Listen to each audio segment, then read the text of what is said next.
Let's say you just bought a house. Bad news is, you're one step closer to becoming your parents.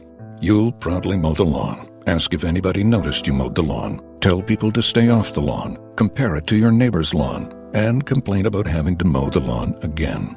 Good news is, it's easy to bundle home and auto through Progressive and save on your car insurance, which, of course, will go right into the lawn. Progressive Casualty Insurance Company, affiliates, and other insurers. Discount not available in all states or situations. And now, a thought from Geico Motorcycle. It took 15 minutes to take a spirit animal quiz online. Please be the cheetah. Please be the cheetah. And learn your animal isn't the cheetah, but the far less appealing blobfish. Oh, come on. To add insult to injury, you could have used those 15 blobfish minutes to switch your motorcycle insurance to Geico. Geico. 15 minutes could save you 15% or more on motorcycle insurance.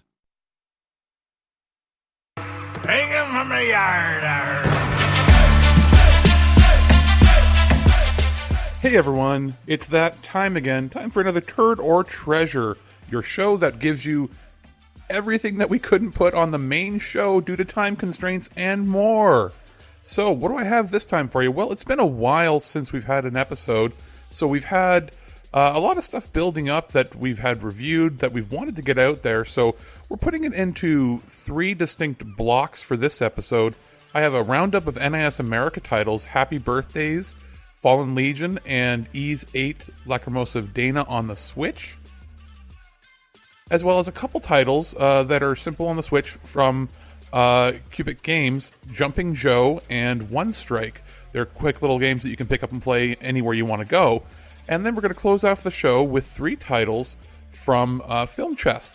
Now, Film Chest has been very... Johnny got a toy golf set when he was 3, and from that day on, he was hooked. All he wanted to do was golf, golf, golf. He'd be on the links before school, after school. All he ever wanted was to go pro. And then, one day, when he was holding his grandson and thinking about his 12 handicap, Johnny realized it just might not happen for him. But you know what did happen for him? He switched to Geico and saved a bunch of money on car insurance. So that was good, and so was hanging out with his grandson. Good to us so far and giving us access to some really cool DVD releases. So this is Mr. and Mrs. North, which is a detective-style show with a husband and wife starring from the 1950s. So it's an early adaptation of that genre, as well as One Step Beyond, which is a anthology show a la Twilight Zone, and Lancelot Link Secret Chimp, which was a Get Smart clone by the Get Smart people, only starring chimpanzees. So yes, you're in for a treat there. So without further ado, we're going to go with the NIS America Roundup. Got a quick one for you here. Now, this is Fallen Legion Rise to Glory, brought to you by NIS America. Now, what is Fallen Legion Rise to Glory? It's an action RPG with controls similar to, I guess it would be Valkyrie Profile if I had to compare it to another property where you have certain buttons assigned to each of the characters in your party, and they have a grid as far as how many times they can use their attack before they have a cooldown period. And it's about finding the right combos with each character to beat the enemies on your path as you go across the screen. I guess another one that's similar to this, there's a few of these titles coming out now where you branch on paths and you go through the levels. It's just pretty cool. Now, I'm going to give you just sort of the brief rundown as the description of the game. Return to the battlefield of Phenumia. Sorry, these are going to be hard for me to say some of the phonetic words here, where a besieged nation stands on the brink of war.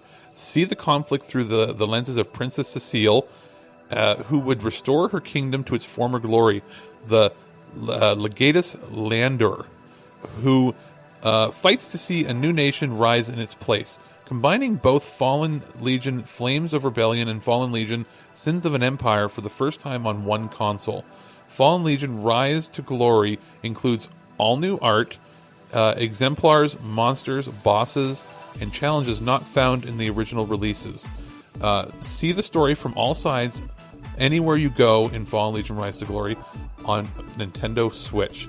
So it is pretty cool. This is what has been coming out on the Switch lately. They've been putting a lot of bundles or collecting things that were either on Steam or other platforms into one retail set for a cheaper price than it would be to get things individually, with little tweaks and remasters to the little art and all the other little assets they put in, which is really, really cool, and it's got a lot of value in it. Now, I will tell you this. The graphics are great. They have this really cool hand-drawn art style. The music is pretty good, too. It suits it. Nothing, spectacular stuck out in my mind, but it is very suiting to the game. The controls are tight for the type of game it is, because you're basically button matching certain buttons and getting combinations in. Now, the game is hard. I tried, and I was getting... It took me a while to get through this.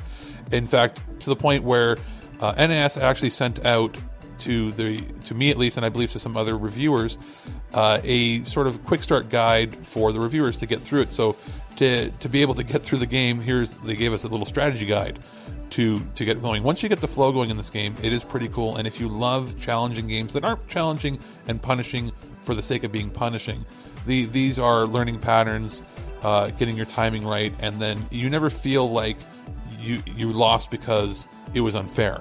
When you die or you have problems with it, it's because you didn't learn the pattern yet. So in that sense, it is a challenging but very fun and rewarding title. It's out now, both digitally and physical, so I would say check it out. That is Fallen Legion, Rise to Glory from NIS America. What about the wiener? Okay, I'm here to talk about Happy Birthdays for the Nintendo Switch, brought to you by NIS America. Now, what is Happy Birthdays? It's one of those wacky Japanese titles that doesn't necessarily mean anything just reading the title. You think, is it about a birthday? Well, it is from the legendary creator, Mr. Yasuhiro Wada, comes Happy Birthdays, a sandbox game that lets you create worlds to nurture and give rise to diverse and unique life forms. Experiment however you like and witness the birth of an ecosystem. And now take your world with you on the go, only on the Nintendo Switch. That's the tagline for the game. Now, what is that? It is basically like a sim creator. So think SimCity meets a No Man's Sky style game where every game is going to be different. You sort of design your world, you build it up, sort of like Minecraft. It's sort of an amalgamation of everything. It's hard to describe. It's sort of very unique in that you get a starter world, you design the landscape, you build it up, and eventually things start to evolve and grow based on the land around you. So how you've developed it will change and make unique life forms and how it's created. So some key features of this game are a world of your own. Create any world you can imagine, from staggering mountains to sprawling forests to a deep sea dotted with islands. There's no limit to your creations, and there's you get to experience life from the very beginning. So it starts out with life forms of all varying shapes and sizes, from single-celled organisms that eventually evolve into complex molecular life. So you get plants, mammals, dinosaurs, and more wacky things. So it's just, you get to experiment. Everything is different. Every playthrough is different. It's not really a game that has a beginning, middle, and end. So this is not a story game. I can't review a story for a game like this. What this is a sandbox where you get to build your own world. So it's like every sim rolled into one, with a bit of that, what was that Super Nintendo game, Search for Eden, where you were a fish and you got to evolve and get bigger and bigger. This is sort of like that, mixed in with a SimCity game, mixed in with a No Man's Sky, where you're basically the god of this world, creating life and watching it grow, which is really, really cool. And it's one of those things where it was out on other platforms previously, but on the Switch, it's perfect to take on the go, because this is something you can open up, play for 10 minutes on the bus or in a car ride, and start building your world. It's like the Tamagotchi on steroids, I guess, because you get a whole world out of it. So I would say definitely check it out. Brought to you by NS America. It's in retail stores now. He also attacks by farting. Okay, today we are checking out Ys 8, Lacrimosa of Dana on the Nintendo Switch from NIS America. Now, this is a title that had already been released previously on the PS4 back about 6 or 7 months ago, and I had a chance to check out both versions and compare them. They both work quite well. The Switch version isn't slowed down. There's no real degradation in graphics that you might think from jumping from such a powerhouse as the PS4 to a Nintendo Switch, but it works quite well. The graphics are very pretty, very colorful, vibrant. They work well in the world that it's in. The audio, sound design is quite good. I did notice in surround sound mode on the PS4 version, you did get the DTS surround audio that was a little more immersive that way. And I have my settings set on the Switch for surround, but I still only seem to get stereo out of it when playing it on the Nintendo Switch. But it doesn't matter. It's not really a game that you need to have that sound staging in. It just was one thing that I noticed. The music itself is fantastic. It's very very upbeat, very symphonic. It gives you a feel of like a Final Fantasy meets the Tales series of games, and that's sort of how I feel about this, in that I haven't played these games before this. It feels closest to the battle system and stylings of a Star Ocean or a Tales series game, and that's perfect for me because that's the right mix of action and strategy, where I don't feel like I'm being punished like in a Dark Souls type game where I'm just constantly dying for not knowing the patterns. But at the same time, it's not just a click X button to win sort of scenario. You do have to maneuver around. You get to do some combos and some pretty cool attacks. The basic story of the game is you play a character named Adol, who is on a boat, and through some events that happen on that boat, you get shipwrecked on a mysterious island that has a bunch of weird mysteries, and you're sort of trying to find the other people that were on the boat with you, as well as making new friends on this island, and there's some sort of curse going on there. And I don't want to give too much away of the plot, because this is, as a JRPG, there's a lot of heavy story elements to this, and you're sort of uncovering the mystery of the island and this blue-haired girl that you keep seeing in his dreams. So that's storyline out of the way. The gameplay mechanics are solid. This is a great port, and I would say it's definitely worth checking out. Now, is it worth paying full retail price for? If you've had the PS4 version and you're a super diehard fan, you want to take it on the go, yes, I'd say pick it up in that scenario. If you have both systems, would you want it on the Switch versus on the PS4? If you want the surround sound to be the best quality possible, and you have, let's say, a PS4 Pro with a 4K TV, you want to watch the best visual quality version of it possible, get the PS4 version. Or if you're just, you're a Nintendo purist, get the Nintendo version. If I had to pick one or the other, I would honestly pick the Switch version, because I like the idea that I can take it on the go with me. I can take it, on long travels, or if you're visiting friends or family, you can just pop it in, play a couple hours, grind it out, do some story missions, and put it away. That's the appeal of the Nintendo Switch version. Now, if you own one or the other and you're on the fence, maybe go with the cheaper one. It's probably cheaper at this point to get the PS4 version, but not by much, because it's not that old of a game. But I would still say buy it retail. This is a buy it now game. So it's available right now. Go check it out. Definitely 3 titles you're going to want to check out from NAS America. They are pretty cool and on the Switch, and some of them have been out on other platforms, but it's just cool to have on the Nintendo Switch and take on the go. So next up, we have 2 little titles from Cubic Games, Jumping Joe and One Strike. Got a super quick one for you, a quickie if you will. This is Jumping Joe and Friends, brought to you by Cubic Games on the Nintendo Switch. This is a very small but very fun arcade-style game where you play a character, and all you do is you use the trigger buttons left and right to jump left or jump right, and you're scaling a mountain where, I guess, lava is coming below you, and it sort of has obstacles in the way, spikes, traps that zoom in the screen so it's harder to see things. And all you do is you're jumping up and up and up and up forever and ever until you die, and then it counts each jump as part of your high score. And there's teleports that can teleport you way farther. There's things that can mess with you as far as spikes come out of the ground is one, bats that fly across the screen, other enemies that pop up. And it's very simple. If you jump off the edge, you die. If you get hit, certain times you can lose your hat, which is like an extra hit. And it's just very, very simplistic, but very, very addictive and fun. It retails for about $5 US. You get a discount when these games come out if you already own a previous title from them on the eShop. So $5, maybe 5 to 7 Canadian or so. And it's just very simplistic, but very fun. So don't confuse simplistic with boring. It's something you can take on the bus, and you pop out for 5 minutes, and you hop, and you can play about 10. I found myself playing for about an hour, just hopping up, seeing how far I could get. So these are the games these are the sort of titles on the Switch that are perfectly suited to it, where you don't want to sit down and get super involved in something. Sometimes you just want to play a quick arcade-style game. And in that sense, it works marvelously, and I would say definitely pick it up if you've got a little extra cash. Use those Nintendo coins that expire. If you're one of the people like me who had purchased a whole bunch of games before they increased the amount you could get from it. So I would say it's definitely worth, throw $5 in there. That is Jumping Joe and Friends from Cubic Games. Me lucky tater tots. Alex here with another quickie. Now this is a Nintendo Switch game, again from Cubic Games. It's called One Strike. It's a fighting game, but it's sort of a little different. You can move left and right, you can raise your sword and strike, and the idea is the first strike kills the opponent, because you're both samurais with your long katana swords. So in the same vein as the previous release that I had talked about, from them, actually pretty much all the releases are very simplistic but very fun and very addictive. So you want to get a fighting game, and you want to get one that you can play very quickly in 5 minutes and just hop off the bus or at work on your break, school, whatever you want to do.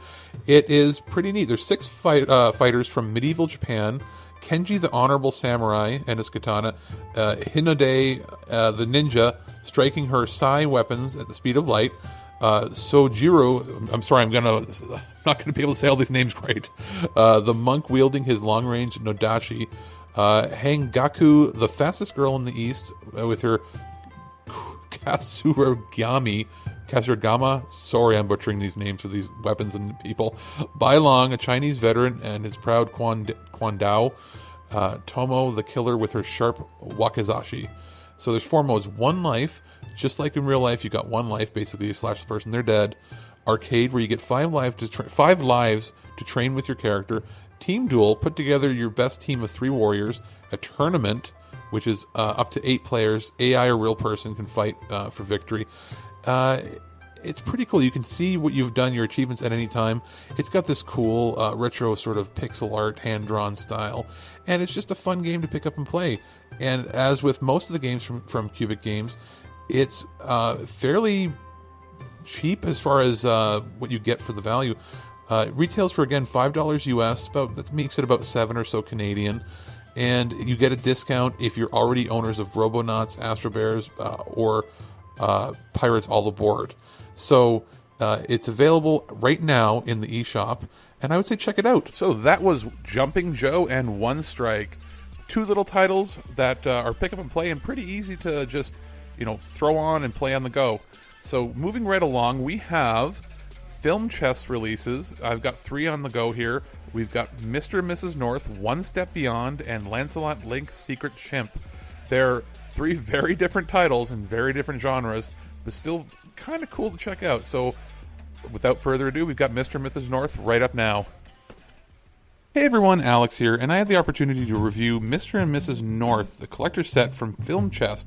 It's a DVD set that contains 4 discs, 50 episodes. Now, this show ran for 57, so I believe some of the episodes couldn't be sourced or didn't exist, or they just didn't have the rights to it. There's no indication as to why, but this is a fairly old show running from 1952 to 1954.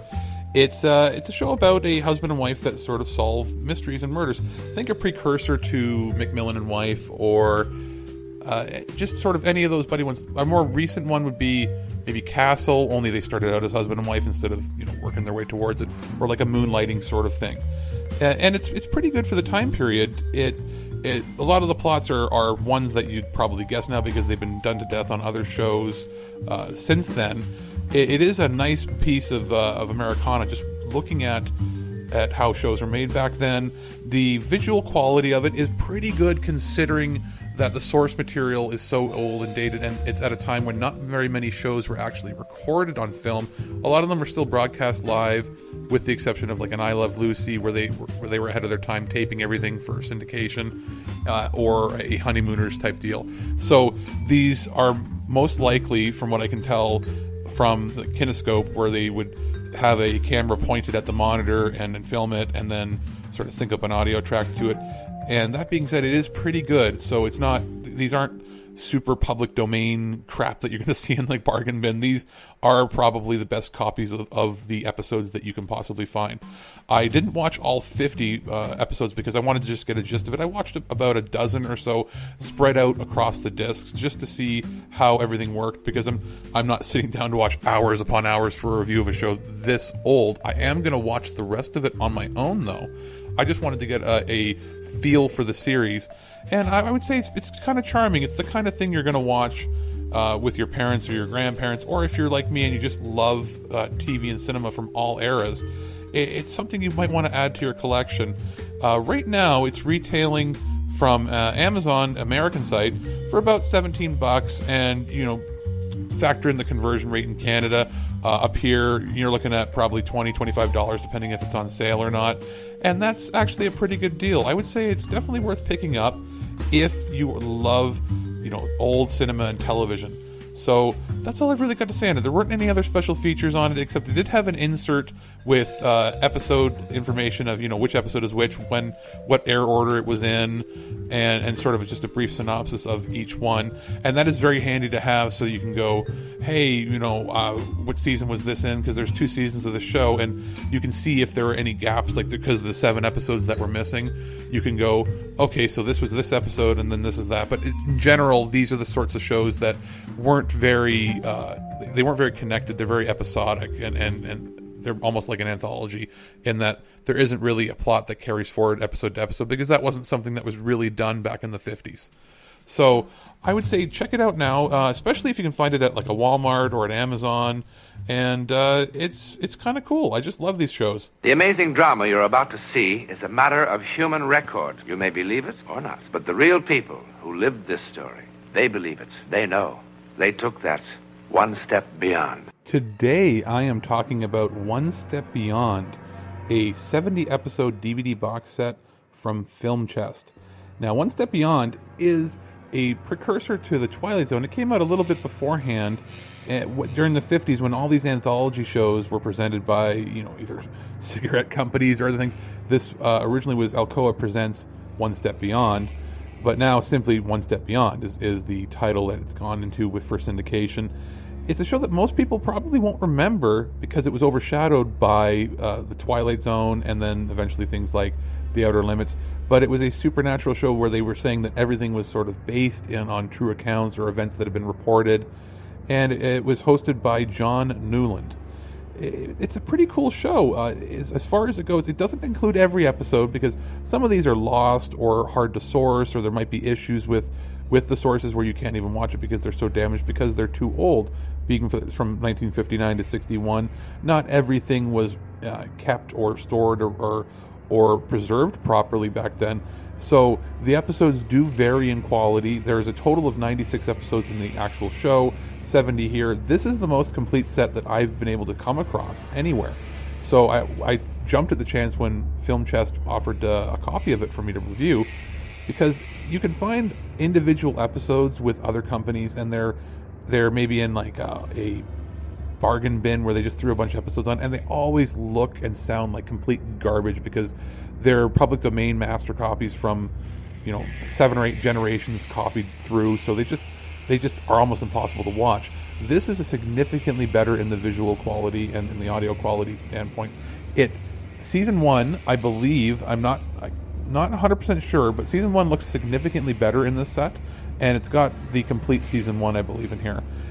Season 1 was released at one point by, I believe it was CBS, put it out on DVD. There was an official release where it looked like it was restored, and I wouldn't be surprised if this is from that source or from that copy that was remastered, because it looks pretty much crystal clear and sounds amazing. The rest of the episodes that are spread across seasons 2 and 3 on here, they do look better than anything that I've seen on the public domain discs or from other companies, so they are significantly better to watch. They're just not quite as good as season 1. So that's one thing I will mention is the quality does vary throughout, but season 1 is pretty much spot on. So it is worth having in this big set, because it's something that you won't necessarily think of when you think of classic 50s and 60s TV, but I just love these anthology shows, Alfred Hitchcock Presents sort of thing. This is one of those, hidden gems. So I would say check it out. It's retailing for about, on sale right now on Amazon, about $12-15 in the States, and in Canada about $20-25. And for the amount of content you get with it, it's amazing. It comes with an insert that has episode synopsis, so you know exactly which episodes you're watching, the air dates for them, and that way you'll know which episodes you're missing.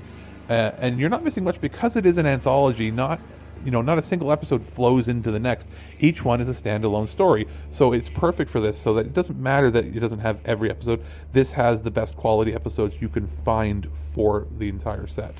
So I would say check it out, pick it up. It's one of those things you can put on a rainy day, or just do a marathon with your family, or even find individual episodes and just pop it in and do like a classic, 60s TV show day. So that's One Step Beyond, the box set with 70 episodes from Film Chest. Lancelot Link, secret chimp. Stands for justice, he has no fear. He's the agent to call when trouble is near. Lance Link, you gotta come through. Everybody at 8 is counting on you. Okay, people, I'm here to talk about one of the favorite shows I had as a kid growing up watching in reruns, and nobody else seemed to remember it.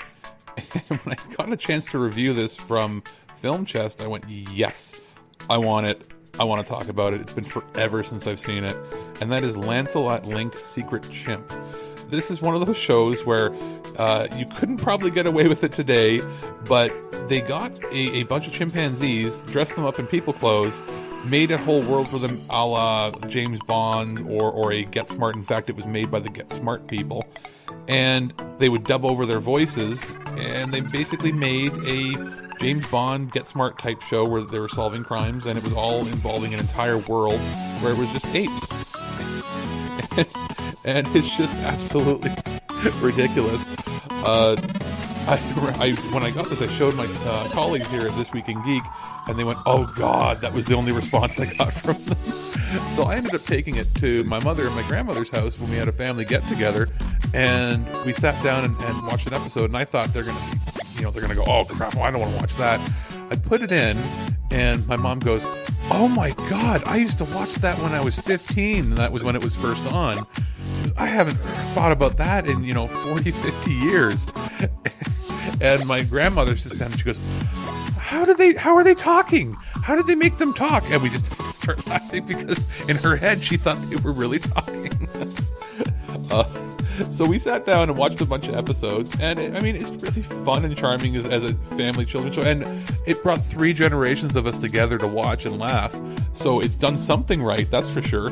There's out of the 17 episodes, which is the entire program, there's not a bad one of the lot. They're just goofy, ridiculous. Like, the only thing I could think of is it looks a little dated in that you can't really get away with doing a show starring animals anymore. But some of the proceeds from this, there's a little card that comes inside of the box set that says that some of the proceeds go towards the, I guess it's the retirement homes where they put a lot of Hollywood animals in and takes care of them, which is great.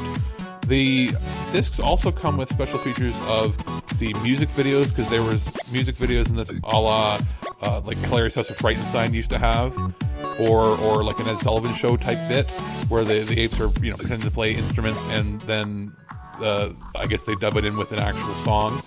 So those are all cool because you can watch them individually. There's extensive making ofs in there explaining how it came to be. Originally it was a movie short they had put together for the studio, and it was liked so much that they made a show out of it. And there's just a whole bunch more. There's actually a lot of value in this, and it retails for about $15 American, $25 Canadian, depending on where you get it. And I would say it's probably easiest to find on Amazon at this point. And it's definitely worth getting, especially if you got kids, or if you've got parents, in my case, and grandparents that remember watching it and, had completely forgotten about it through the ravages of time. But I would say check it out. We could not stop laughing and just had smiles on our faces the entire time. So that's Lancelot Link Secret Chimp from Film Chest. Well, that's going to do it for today's show. I'm probably going to have another episode out, maybe even the same day or another day this week, simply because we have so much to cover that we want to get out to you as soon as possible, and we don't want to let things linger. So we've got, coming up on the next show, Fox and Forest, which is a cute little indie title. I've got Moonlighter, which is another cool Zelda-esque clone. And we've got Onrush, Vampire, a review of the voice recorder that I'm currently using to record this. We also have 2 reviews of releases from Alpha Video. We've got Last House on the Left and Basket Case that Michael and I sat down to watch, and our thoughts are interesting on it, to say the least. So be looking for that right after this episode. If you would like to leave feedback for us, feel free to at feedback@thisweekingeek.net, or even my personal one, alex@thisweekingeek.net. You can find me on Twitter at Turd Or Treasure. Yes, that's a Twitter account that I created. It's a personal one for me and for work I do on This Week in Geek. You can also hit us up at This Week in Geek, or check us out on Facebook.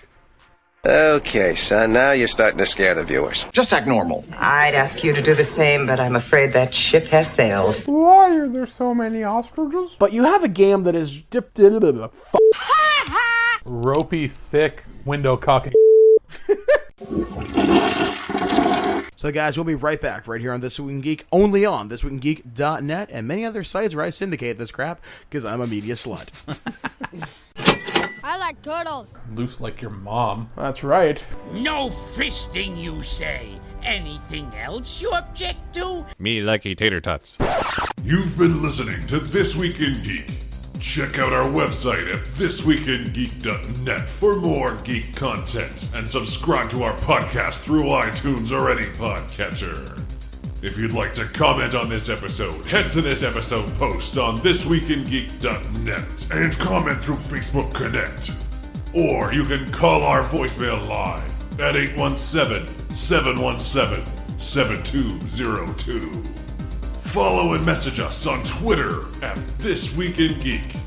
And check out our Instagram at twig_official_podcast. And if you're the good old-fashioned email type, send us an email at feedback@thisweekingeek.net. We'll see you next time. And remember, lower your shields and surrender your listenership. Hi, it's Jamie, Progressive's Employee of the Month, 2 months in a row. Leave a message at the... Hi, Jamie. It's me, Jamie. I just had a new idea for our song about the Name Your Price tool. So when it's like, tell us what you want to pay, hey, hey, hey, and the trombone goes, blah, blah, blah, and you say, we'll help you find coverage options to fit your budget. Then we just all do finger snaps while a choir goes, statements coming at ya, statements coming at ya. Yes? No? Maybe? Anyway, see you at practice tonight. I got new lyrics for the rap break. Progressive Casualty Insurance Company and Affiliates. Price and coverage match limited by state law. Geico presents yet another voicemail from your roommate. Hi! So, about the kitchen. Turns out, when there's a grease fire, you're not supposed to throw water on it. Who would have known, right? Anyways, the fire department is here, and it's totally cool. Give me a call back when you get a chance. The Geico Insurance Agency could help keep your personal property protected, like if danger is your roommate's middle name. Visit geico.com to see how easy it is to switch and save on renter's insurance.